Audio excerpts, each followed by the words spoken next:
at Criminal Investigation and Detection Group ang nasabing lugar. Hinaluglog ng mga otoridad na naka-full battle gear ang 5 KOJC properties kahit na walang search warrant. Hindi rin nirespeto ng mga sumalakay na otoridad ang kabanalan ng mga pag-aari ng KOJC dahil ang mismong gate ng Glory Mountain winasak nila sa kagustuhang mapasok ang lugar. Kasabay niyan, ilang misyonaryo pinusasan at sinaktan din. Si Cathy Villanueva sa report. Isang batalyong naka-full battle gear. Ganito ang eksena sa labas ng KOJC compound at 10 ng Hunyo, alas 3 ng madaling araw. Mga armadong operatiba ng PNP staff at Criminal Investigation and Detection Group o CIDG ang lumusob sa compound ng The Kingdom of Jesus Christ habang naghahanda ang KOJC missionaries para sa kanilang morning devotional. We're about to pray! We're about to pray 4 a.m. and these people came! These people came, oh! Huh? These people came! We're about to pray! What are you trying to do to us?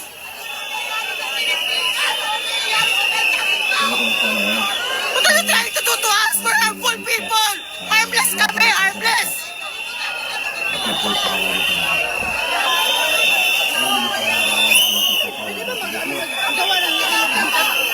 Ang ulap.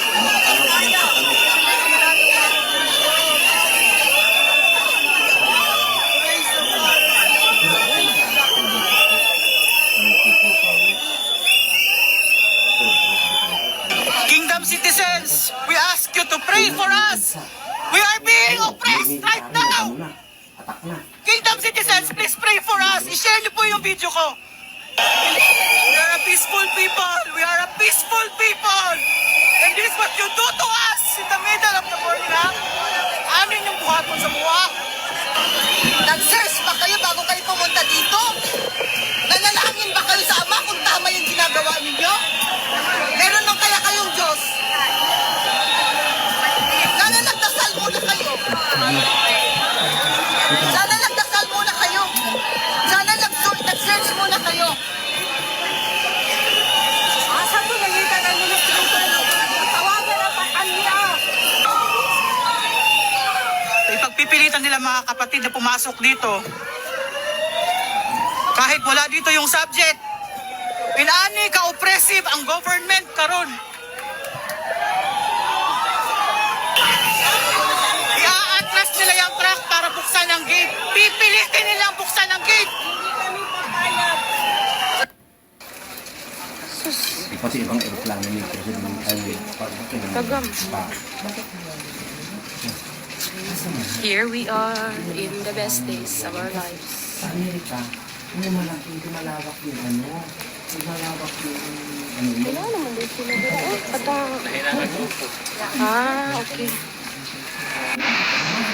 Maraming mundo. Dapat yung makaintindi. Maraming mundo taxi. Sa pinag-pinag mo. Ano tingnan mo, mga aeroplano o tingnan mo, offices o. Meron mo yan? Ay, naku. Loko-loko itong gobyerno na to.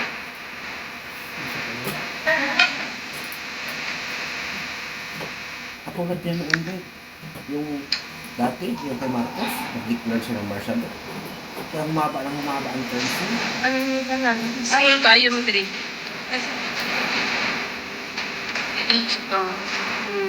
Walang Balin nyo. walang si President Duterte dahil wala siyang wala siyang pahayan.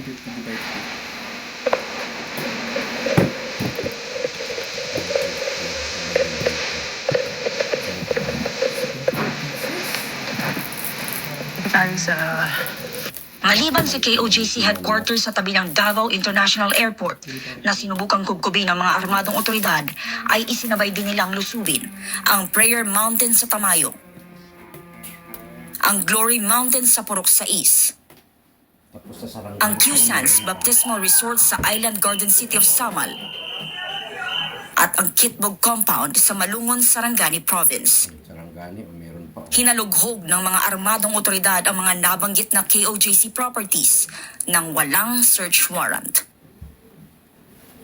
Wala silang search warrant, arrest warrant lang. Paglulusob ang nangyari, hindi po yan service of warrant of arrest. Dahil ang service of warrant of arrest, hindi po kinakailangan na magkaroon ng full-scale invasion. Ang yan pong ginawa nila, full-scale invasion po yan ng mga pag-aari ng kingdom. So hindi po ganyan ang pag-serve ng warrant of arrest. No? Dapat alam mo kung nasan yung tao. Hindi mo dapat hinahanap na ganito na pati yung mga nakasarado, pilit mong binubuksan at sinisira ang gate. Ako talagang, in my mind po, 34 years of practice, talagang shock na shock po dito sa mga nakikita ko mga imahe nito. Hindi po ganito ang pag-serve ng warrant of arrest. Only in the Philippines, only in the dictatura regime of Marcos Jr. Ayon kay KOJC Minister Brother Carlo Catiil, pinayagan ng The Kingdom of Jesus Christ na halughugin ng otoridad ang mga lugar na nais nilang puntahan. Hindi po kami masusamang tao. Hindi po kami yung mga gusto ng kaguluhan. Ayaw namin ng kaguluhan. Kung kayo, mga basag dyan, bangag dyan sa gobyerno, puro ang mga utak yung puro kaguluhan. Ayaw po namin kasi yan po ang turo ni Pastor Kibuloy sa amin.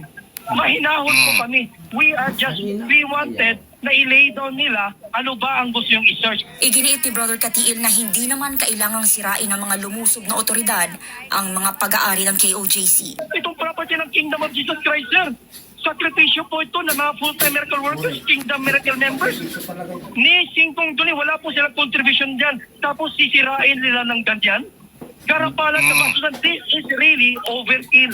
Padalhan mo, sir, ng mga operatiba special mission. Ang haharap sa yung mga kababaihan, mga kabataan, mga Bible school students, mga matanda, sir, na inaruga dito sa loob. Walang kalaban-laban, tututukan mo ng mga baril na ganyan. Aapakan mo ng combat shoes mo, hihilahin mo, ibalandra mo, ibalibag mo. Sir, that is really barbaric action. At ano nga ba aniya ang tungkulin ng mga otoridad? Hindi ba't ang maglingkod at magprotekta? Kanino po kayo naninilbihan? Ay ilan lang? And then you will just tell us, sumusunod lang kami ng utos. Wala ba kayong puso? Hindi ba nyo nakita? We are unarmed. Sa Glory Mountain nga, winasak pa ng mga armadong otoridad ang gate. Pilit silang pumasok sa kabila ng ginawang pagpigil sa kanila ng KOJC missionaries. Sa katunayan, 2 misyonaryo ng kabilang Sablaan tribe ang pinusasan at sinipa pa ng mga otoridad dahil sa dala nilang itak na gamit sa pagsasaka. Wala ring ipinakitang search warrant ang mga lumusob na otoridad sa nabanggit na lugar.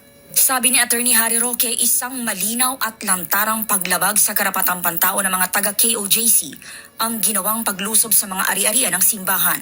Hindi ko po nakikita na gagawin nila ito sa isang simbahang katolika, no? Na tinatrato nila na parang kuta ng mga terorista, no? Diyan sa dami ng pulis na magsisipi ng warrant of arrest, no? Hindi na po overkill yan. Paglabag na po yan sa saligang batas, no? At illegal na po yan. Hindi lang po overkill yan talaga. Dahil ang service of warrant of arrest, pag nakita mo lang yung tao.